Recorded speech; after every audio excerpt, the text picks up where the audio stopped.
स्वागत है आपका bed time stories Hindi YouTube channel पर।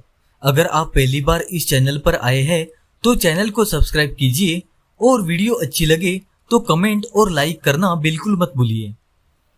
बहुत ही पुराने जमाने की बात है। जमुनालाल नाम का एक सेठ था। उसका बहुत बड़ा व्यापार था। नगर के बीचों बीच उसकी दुकान थी।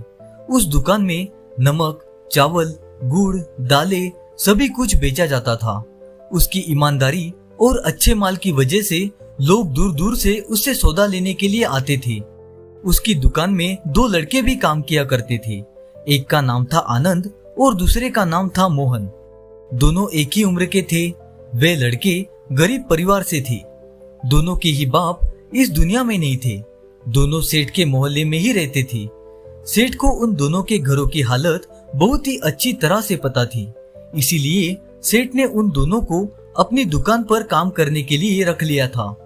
दुकान से उन्हें जो कुछ भी मिलता वे अपनी माओ के हाथ में रख देते थे, जिससे कि वे घर का खर्च चलाती थी।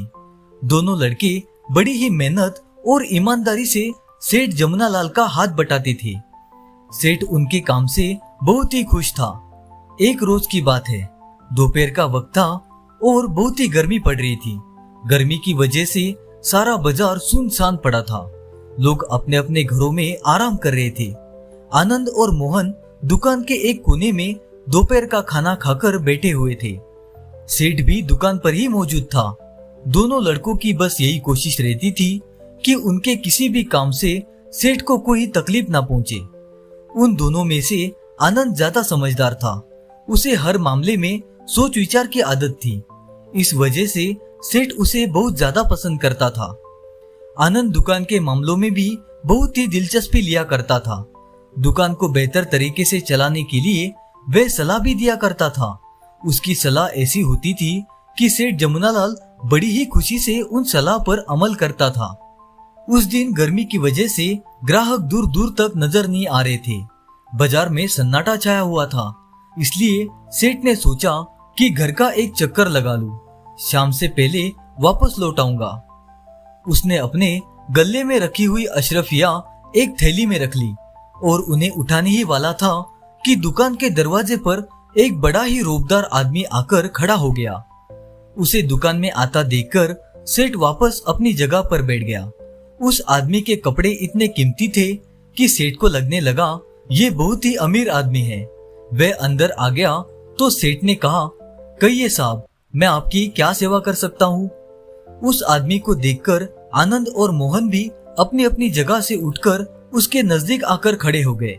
वे समझ गए थे कि ये अमीर आदमी जरूर बहुत ही सारा सौदा खरीदेगा और इसे सामान तोल तोल कर देना पड़ेगा। उस आदमी ने कहा कि मेरा नाम गोहर सौदागर है।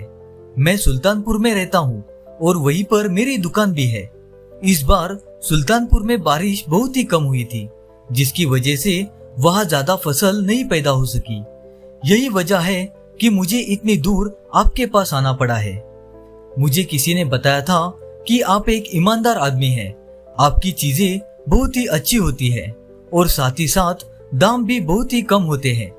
मुझे बहुत ही ज्यादा मात्रा में अनाज, दालें और गुड़ चाहिए।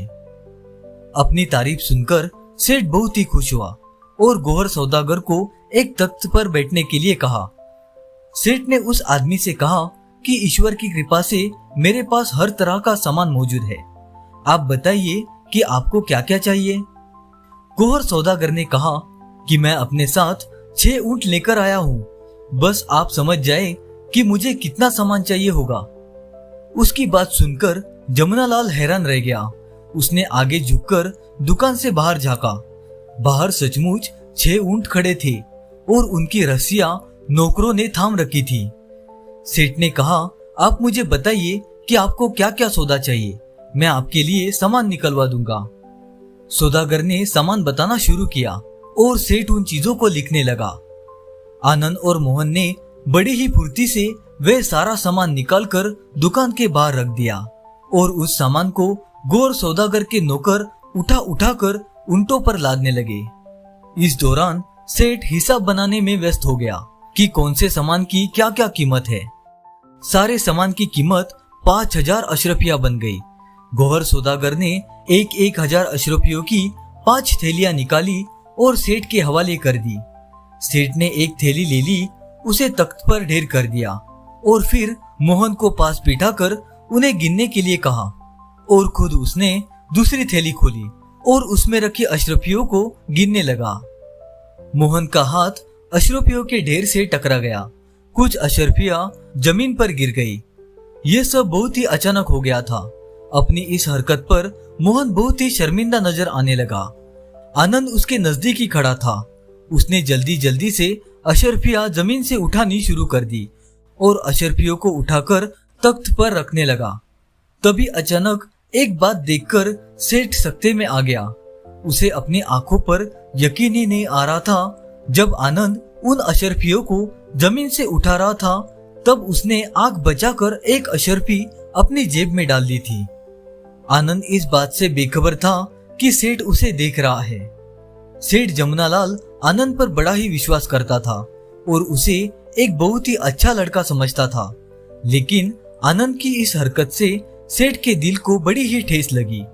परंतु उस वक्त सेठ ने आनंद को इस बारे में एक शब्द भी नहीं कहा।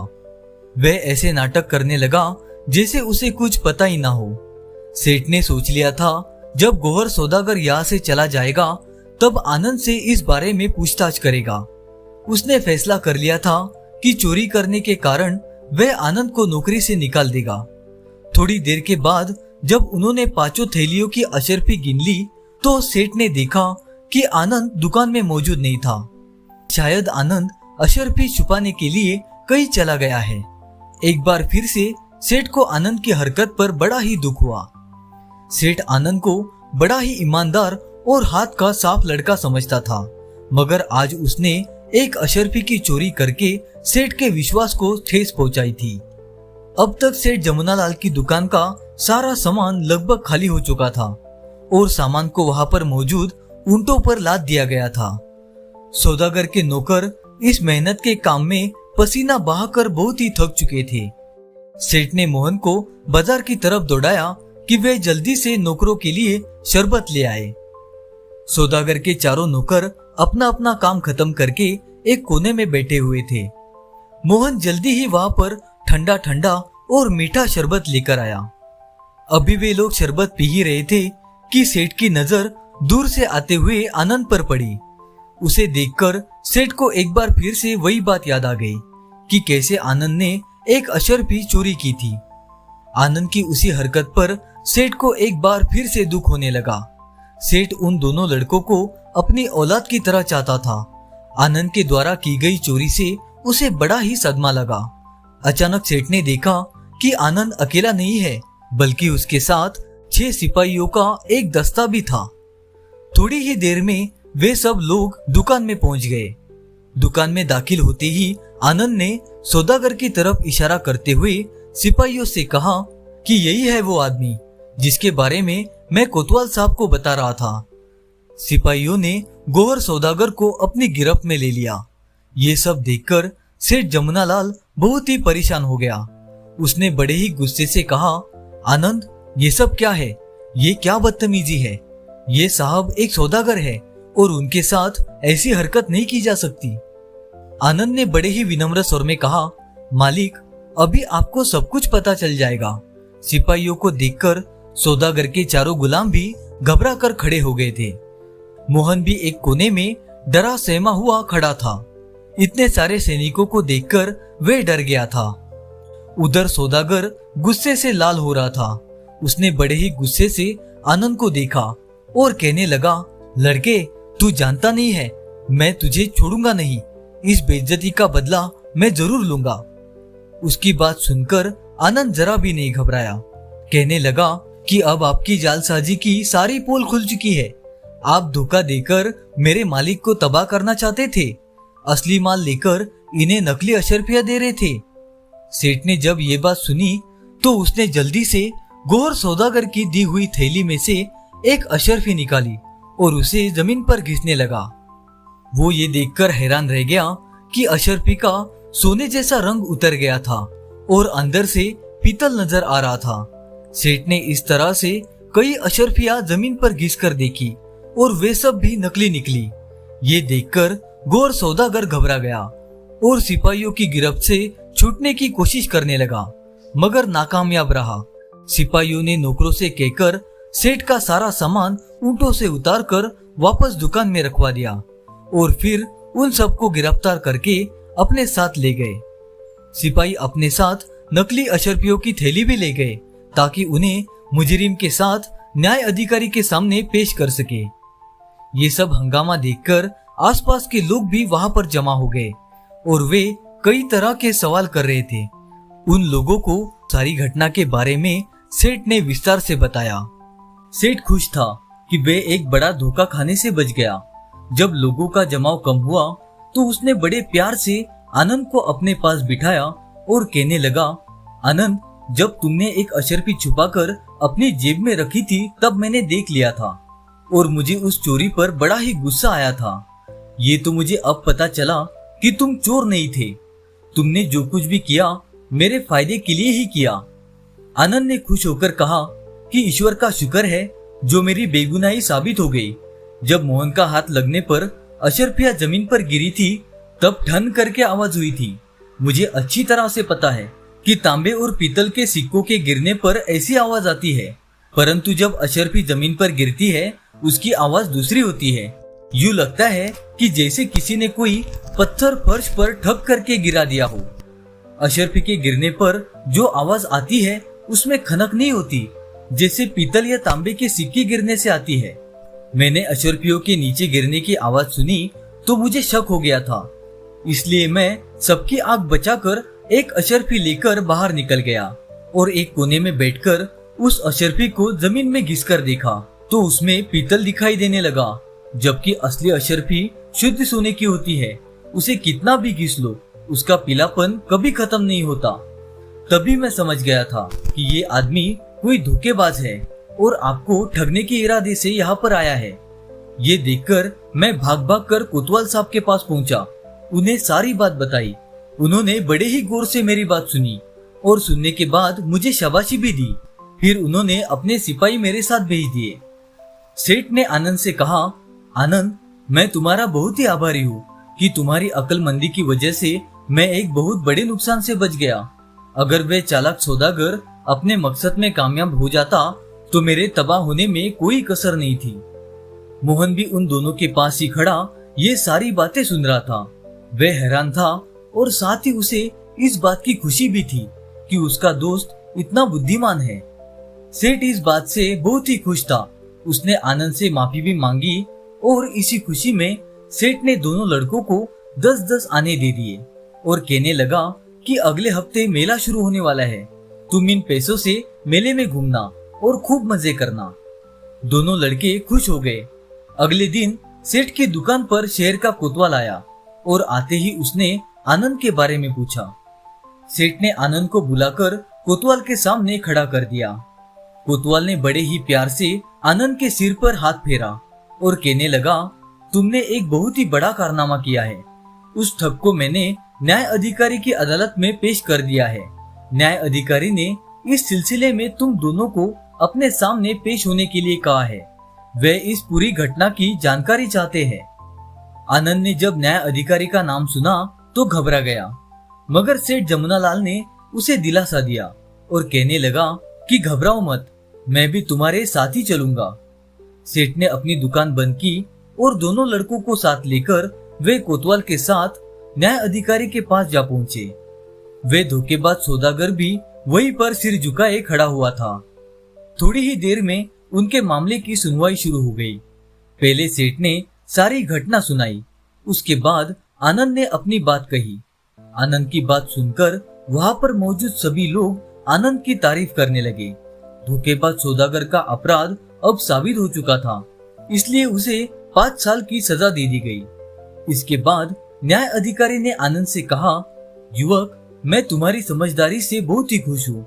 अगर तुम्हें अच्छी शिक्षा दी गई होती तो तुम और भी अच्छे इंसान बनते। मैंने पता करवा लिया है कि तुम एक गरीब परिवार से हो, जिसकी वजह से तुम्हारी पढ़ाई लिखाई नहीं हो पाई। मैंने फैसला किया है कि सरकारी खजाने से तुम्हें हर महीने वजीफा दिया जाएगा, जो तुम्हारी पढ़ाई लिखाई के काम आएगा। मैं तुम्हारे सेठ को भी ये हुक्म देता हूँ कि वे तुम्हारी अच्छी पढ़ाई लिखाई का इंतजाम करे और खाली समय में तुम उसकी दुकान पर काम कर सकते हो, जिसके लिए वे तुम्हें तनख्वाह भी देगा। न्याय अधिकारी की बात सुनकर आनंद को जरा भी खुशी नहीं हुई और ये बात न्याय अधिकारी ने उसके चेहरे से भाप ली थी। न्याय अधिकारी ने हैरान होकर पूछा, युवक, तुम खुश नहीं हो? आनंद ने कहा, मैं खुश तो हूँ, लेकिन ज्यादा नहीं। न्याय अधिकारी ने पूछा, इसकी क्या वजह है? आनंद ने जवाब दिया कि इनाम का हकदार तो मेरा दोस्त मोहन भी है। अगर उसका हाथ लगने की वजह से अशरफिया नीचे ना गिरती तो मुझे अशरफियों की आवाज भी नहीं सुनाई देती और मुझे पता भी नहीं चलता कि अशरफिया असली है या नकली। देखा जाए तो असल कारनामा तो मोहन ने ही किया है। उसकी वजह से ही उस धोखेबाज सौदागर की चालाकी का पर्दाफाश हुआ है। आनंद की बात सुनकर वहां पर मौजूद सभी लोग अपने दोस्त के लिए उसका प्यार देखकर बहुत ही खुश हो गए। न्याय अधिकारी ने मुस्कुराकर कहा, शाबाश युवक, तुमने बहुत ही अच्छी बात की है और अपने दोस्त को भी नहीं भूले। अब मेरा फैसला ये है कि तुम्हारे दोस्त को भी उतना ही वजीफा मिलेगा जितना तुम्हें दिया जाएगा और उसकी भी पढ़ाई लिखाई का इंतजाम किया जाएगा। इसके बाद न्याय अधिकारी वहां से चला गया और सब लोग भी चले गए तो मोहन आनंद से लिपट कर रोने लगा। इसके बाद दोनों लड़कों की जिंदगी बिल्कुल ही बदल गई। वे सुबह से लेकर दोपहर तक अपनी पढ़ाई लिखाई करते और फिर शाम के वक्त सेठ जमुनालाल की दुकान पर काम करते। दोनों लड़कों की माएं बहुत खुश थी और फिर सेठ की दुकान पर काम करने के बाद जो पैसे मिलते थे उनकी माओं के ही काम आते थे। दूसरी तरफ सेठ जमुनालाल भी बहुत ही खुश था। कुछ समय के बाद दोनों युवक पढ़ लिख कर बहुत ही समझदार बन गए। सेठ जमुना दास ने उन्हें बहुत ही सहयोग किया और उसी बाजार में उनका भी कारोबार शुरू करवा दिया। वे दोनों सेठ जमुना दास को देख देख कर कारोबार करना तो पहले से ही सीख गए थे। अब क्योंकि वे पढ़े लिखे भी थे, इसकी वजह से उनका कारोबार दिन दुगना रात चौगुना बढ़ने लगा। थोड़े ही समय के बाद वे धनवान बन गए।